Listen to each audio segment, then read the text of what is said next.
যেখানে নদী সেখানেই গড়ে ওঠে বসতি। বুড়িগঙ্গা নদীর তীরে আমাদের ঢাকা শহর, সিলেট কুশিয়ারার তীরে চট্টগ্রামে আছে কর্ণফুলী নদী, হাডসন নদীর তীরে দাঁড়িয়ে নিউ ইয়র্ক সিটি, লন্ডন শহরের বুক চিরে গেছে টেমস নদী। নীল নদকে কেন্দ্র করে গড়ে উঠেছিল মিশরীয় সভ্যতা। কিন্তু মানুষ কখনো জানত না এই উপকূলীয় শহরগুলো একদিন তাদের অবস্থানের কারণে বিপদে পড়বে। শান্তির সময় ফুরিয়ে যাচ্ছে, জলবায়ু পরিবর্তন সহ নানা কারণে বাড়ছে বিশ্বের তাপমাত্রা। একই সঙ্গে বাড়ছে সমুদ্রের তাপমাত্রাও, ফলে দ্রুত গলে যাচ্ছে মেরু অঞ্চলের বরফ ও বড় বড় হিমবাহ। পৃথিবীর সবচেয়ে ঝুঁকিপূর্ণ বরফের ভান্ডার ওয়েস্ট অ্যান্টার্কটিক আইস শিট গলতে শুরু করেছে। এই বরফের মধ্যে এত পানি আছে যা পুরোপুরি গলে গেলে পৃথিবীর সমুদ্র পৃষ্ঠের উচ্চতা 5 মিটার বা প্রায় 16 ফুট পর্যন্ত বেড়ে যেতে পারে। আর তা যদি হয়, তলিয়ে যাওয়ার আশঙ্কায় রয়েছে সমুদ্র পৃষ্ঠের কাছাকাছি থাকা দেশগুলো। বাংলাদেশের উপকূলীয় অঞ্চল সহ মালদ্বীপ, নেদারল্যান্ডসের মতো দেশ ঝুঁকির মধ্যে পড়বে। প্রভাব দেখা যাবে Venice, New York, London, Tokyo,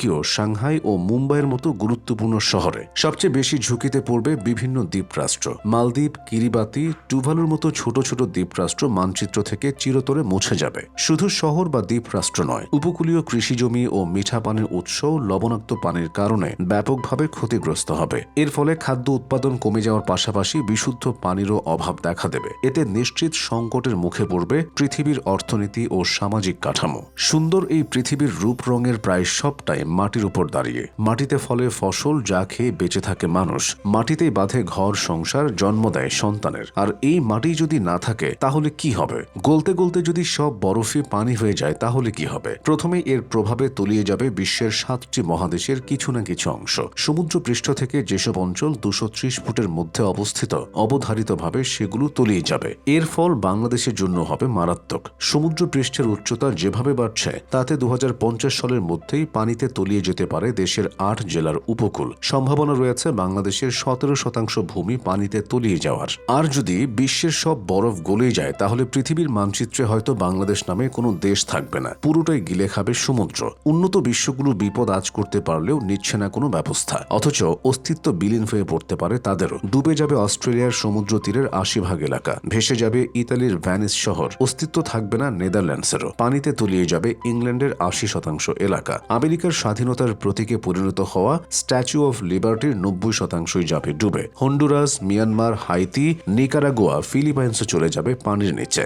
বলতে গেলে বিশ্বের 60% এলাকায় ডুবে যাবে। বাকি যে 40%, তার বেশিরভাগই মানুষের বসবাসের উপযোগী থাকবে না। তাতে ফলবে না ফসল, গড়া যাবে না আবাসভূমি। এই 60% এখন বসবাস করা কয়েকশো কোটি মানুষের বেশিরভাগ মারা পড়বে। বাকিরা হবে গৃহহীন। তাদের খাবার ফলানোর মতো পর্যাপ্ত ভূমি না থাকলে না খেয়ে মরবে আরো বহু মানুষ। অবনতি হবে আইন শৃঙ্খলার, সংঘাত হবে নিত্যসঙ্গী। এমনকি বাতাসে নিঃশ্বাস নেওয়া হয়ে যাবে কষ্টকর, কারণ কার্বন ডাই অক্সাইডের মাত্রা যাবে বেড়ে, ঘাটতি দেখা দেবে অক্সিজেনের। অস্তিত্ব সংকটে পড়বে পুরো মানব জাতি। উঁচুতে অবস্থান বলে আফ্রিকা মহাদেশ ডুববে না, কিন্তু সেখানেও বেঁচে থাকা হবে কষ্টকর, কারণ গরমের তীব্রতা এতটা বাড়বে যে এই মহাদেশের বেশিরভাগ এলাকায় হয়ে যাবে বসবাসের অনুপযোগী। বাড়বে ঘূর্ণিঝড় ও বন্যা। এখন বিশ্বের যেসব এলাকা মরুময়, সেগুলোতে দেখা দেবে মাত্রাতিরিক্ত বৃষ্টিপাত। এর ফলে বন্যা, ভূমিধস হয়ে যাবে নিত্যসঙ্গী। আবার এখন যেসব এলাকা বৃষ্টিপ্রবণ, সেগুলোতে দেখা দেবে খরা। ফলে ব্যাঘাত ঘটবে কৃষি উৎপাদনে। সারা বিশ্বে দেখা দেবে দুর্ভিক্ষ, আর দুর্ভিক্ষ মানেই মৃত্যু, ধ্বংস, হানাহানি। ফলে বেঁচে থাকতে গেলে সব সময় লড়াই করতে হবে প্রকৃতির সঙ্গে, আর সেই লড়াইয়ের জন্য পর্যাপ্ত উপকরণ হাতে থাকবে না। যে মেরু অঞ্চলের বরফ গলবে, সেখানকার প্রাণীগুলো পড়বে বিপর্যয়ের মুখে। নতুন পরিবেশের সঙ্গে মানিয়ে নিতে না পেরে বেশিরভাগের অস্তিত্বই হারিয়ে যাবে।